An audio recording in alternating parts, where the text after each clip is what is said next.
Skullcap is a calming herb traditionally used to ease tension, quiet a busy mind, and support restful sleep.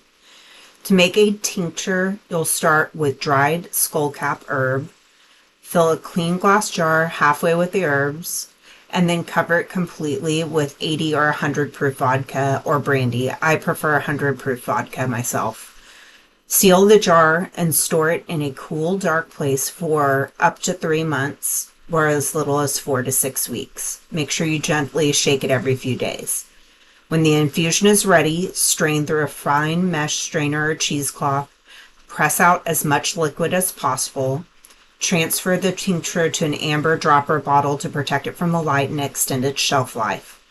Label each bottle with the herb name, date, and alcohol strength so you always know exactly what's inside. I use my printable Herbal apothecary labels. They're waterproof, easy to read, and make every remedy look beautiful and organized. Download available at FiberMaiden.com.